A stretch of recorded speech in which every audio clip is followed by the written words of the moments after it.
दोस्तों, नवरात्रि के बाद जब आप चौकी विसर्जन करते हैं उसमें आपको बहुत ध्यान रखना है, क्योंकि 9 दिन तक आपने माँ को अपने घर में विराजित किया है, तो उनकी विदाई भी अच्छे से होनी चाहिए और ये विदाई दशमी तिथि को दी जाएगी। ठीक है, आपको करना क्या है, नवमी वाले दिन शाम को पूजा के बाद कलश को, ज्वारों को अपने स्थान से थोड़ा हिला देना है, माता रानी को भी थोड़ा सा हिलाना है और ज्योति को भी।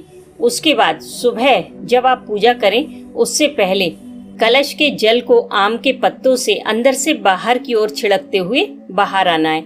उसके बाद जो बाकी का जल बचे उसे पौधों में डाल दें और उसके अंदर जो सामग्री आपने डाली थी, जैसे कि हल्दी, सुपारी, इलायची, लौंग, बताशा इत्यादि, उसका विसर्जन भी मिट्टी में ही कर दें।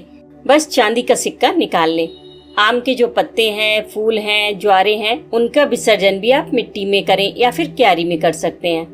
प्रसाद की चीजों को जैसे कि लौंग, बताशा, इलायची, सुपारी, फल, मेवा, मिठाई इत्यादि, उनको प्रसाद स्वरूप ग्रहण कर लें।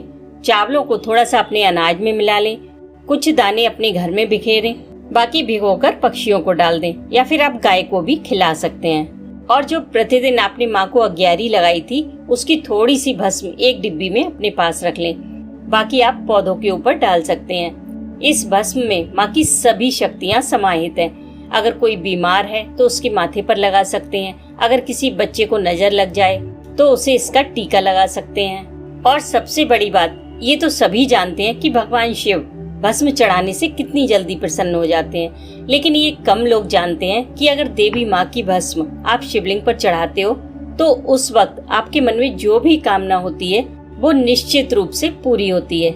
आजमा कर देख लीजिए। अखंड ज्योति से जो आपने फूल झाड़ा है उसका विसर्जन भी मिट्टी में ही करें।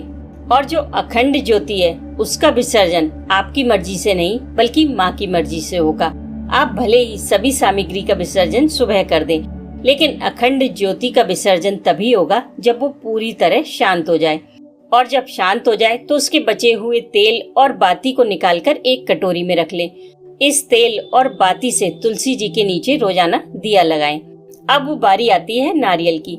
वैसे तो आप नारियल का विसर्जन किसी भी मंदिर में या नदी में कर सकते हैं, कोई प्रॉब्लम नहीं है, पर इसे कभी भी फोड़े नहीं, क्योंकि इसमें आपकी मन्नत और माँ का आशीर्वाद शामिल है। तो अगर आप चाहते हैं कि आपके घर की समृद्धि दिन दूनी रात चौगनी बढ़े, तो इस नारियल को संभाल कर लाल कपड़े में लपेट लें और अपने धन आभूषण रखने के स्थान पर रखें। अगली नवरात्रि तक आपको अपनी आर्थिक स्थिति में फर्क साफ दिखाई देगा।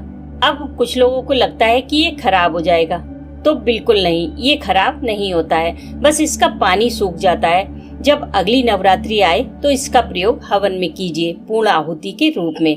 और अगली नवरात्रि में जो नारियल आप कलश के ऊपर रखें उसे इसी तरह अपनी तिजोरी में रख लें, क्योंकि माँ की पूजा का नारियल घर में होना बहुत शुभ होता है। इसमें नेगेटिविटी को सोखने की और पॉजिटिविटी को अट्रैक्ट करने की अद्भुत क्षमता होती है। जब तक ये नारियल आपके घर में है, किसी भी तरह के तंत्र मंत्र या बुरी नजर का प्रभाव आपके ऊपर नहीं होगा और आप देखेंगे कि घर में धन आगमन के कई रास्ते बन रहे हैं। कहने का मतलब है कि घर में चारों ओर से सुख समृद्धि का प्रवेश होगा।